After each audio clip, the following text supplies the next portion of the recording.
ॐ ह्रीं अर्हं ळमोजिनाणं नमः श्री वृषभदेवाय।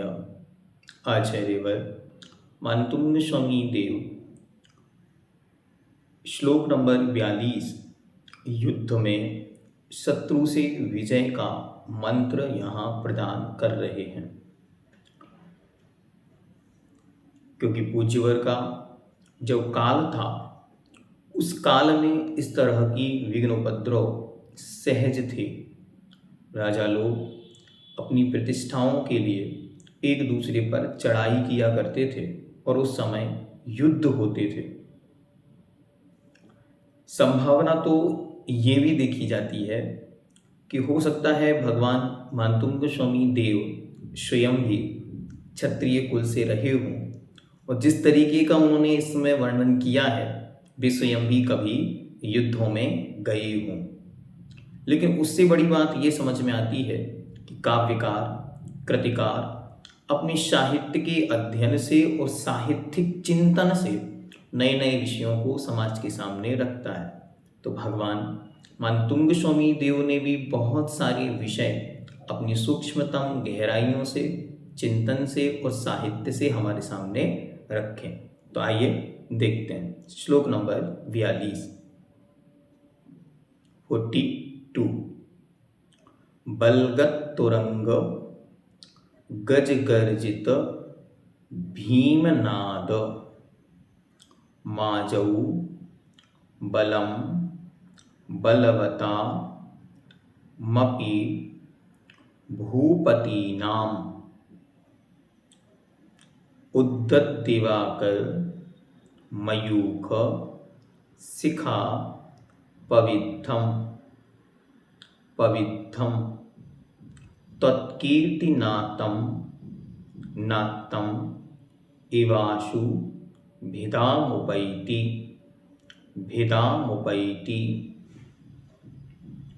बलगतुरंग गज गर्जित भीमनाद माजौ बलं बलवता मपि भूपतीनाम् उद्दत्तिवाकर मयूख शिखा पवित्रं त्वत्कीर्तिनातं इवाशुभिदा मोपैति। अब कहते हैं बलगत तुरंग, उछलते हुए। तुरंग मतलब घोड़े।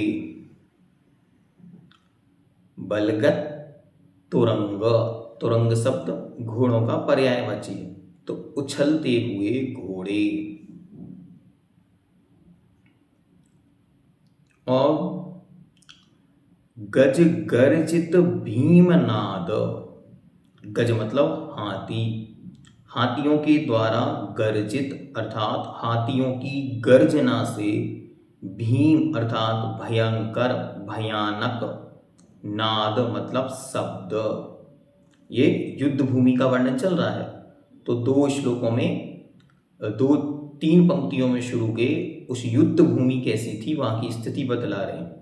तो कह रहे हैं कि जहां घोड़े क्या कर रहे हों, उछल रहे हों, और भयानक जहां शब्द हो रहे हों, किसके कारण, गज गर्जित हाथियों की गर्जना से जहां भीमनाद विशालकाय नाद हो रहा हो, ऐसे स्थान पर। और क्या वहां की विशेषता है,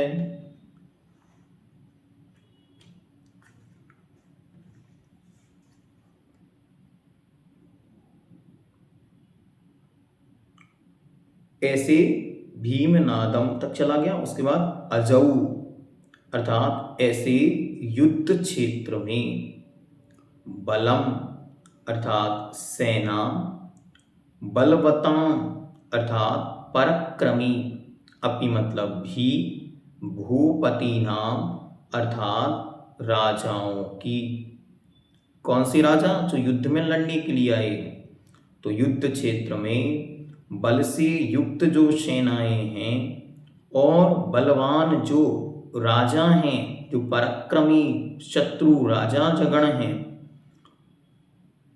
वे कैसे हैं? तो कह रहे हैं उद्दत दिवाकर मयूख शिखा पवित्रम। उगते हुए सूर्य की किरणों के अग्रभाग से भिद गए। उद्दत अर्थात उगते हुए, दिवाकर मतलब सूर्य, मयूख मतलब किरण, और शिखा पवित्रम अर्थात शिखाओं से, शिखा मतलब होता है अग्रभाग, तो उन किरणों के अग्रभाग से विध गए, विधे हुए। त्वत्कीर्ति नातम, आपकी कीर्ति रूपी, आपकी कीर्तन रूपी, आपके कीर्तन, कीर्तन मतलब होता है यशोगान, तो आपके यशोगान से तम अर्थात अंधकार, इव अर्थात ही, इव मतलब होता है ही, आशु मतलब शीघ्र, भिदाम अर्थात भेदन विनाश को, उपैति प्राप्त हो जाता है। उस युद्ध का पहले वर्णन किया, और उस युद्ध में कोई जीव अगर फंस गया है तो वो कैसे पार हो जाता है, ये यहाँ पर अच्छी तरह बतलाया है कि जैसे सूर्य के उगते ही अंधकार नष्ट हो जाता है, वैसे ही आपके नाम स्मरण का कीर्तन मात्र वहाँ होने से, मतलब किसी के स्मरण अंतरंग में आ जाए अथवा मुख से उच्चारण हो जाए, तो उसका इस तरीके का जो उपद्रव है वह पूर्णतया नष्ट हो जाता है। हे प्रभु, जिस रण क्षेत्र में शत्रु पक्ष के बलवताम भूपति नाम बलवान पराक्रमी राजाओं के, शत्रुओं के घोड़े हिन हिना रहे हों, जो आपको कहा बलगत तुरंग अर्थात उछलते हुए हिन हिना रहे हों, और हाथी चिघाड़ रहे हों, और हाथी भयानक गर्जना कर रहे हों, गज गर्जित भीम नादम, और सेना कोलाहल कर रही हो, बलम बलबताम, ऐसे बलवान शत्रु राजा की सेना भी आपका नाम उच्चारण होते ही भाग खड़ी होती है, भाग जाती है। कैसे? तो उदाहरण दे रहे हैं, जैसे सूर्य उदय के होने पर अंधकार भाग जाता है। त्वन्नाम कीर्तम, आपके कीर्तनात्, कीर्तनात् शब्द है, कीर्तन से, तम इवा अशु भिदाम उपैति, आपके कीर्तन से तम अंधकार, इवाशु शीघ्र ही, भिदाम उपैति विनाश को प्राप्त हो जाता है। जैसे सूर्य के उदय होते ही उसके अग्रभाग के स्पर्श मात्र से ही जैसे अंधकार नष्ट हो जाता है, वैसे ही यहाँ की स्थिति बनती है।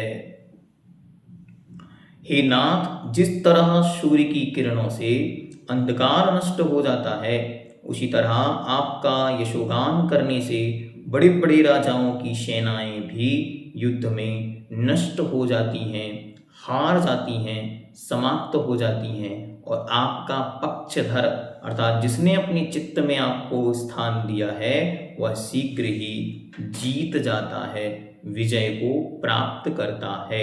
इसलिए इस श्लोक को कहा युद्धे शत्रु विजय, अर्थात युद्ध में शत्रु को जीतने के लिए इस श्लोक का प्रयोग किया जाता है।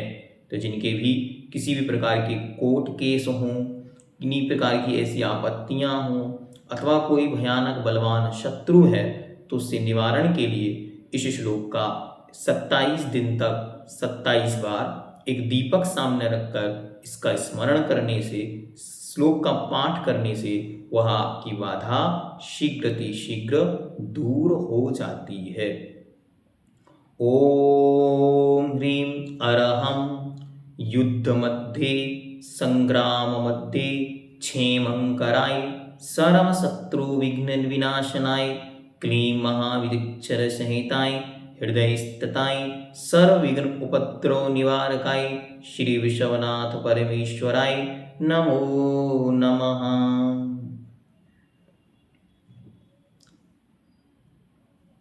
जैनं जयतु शासनम्।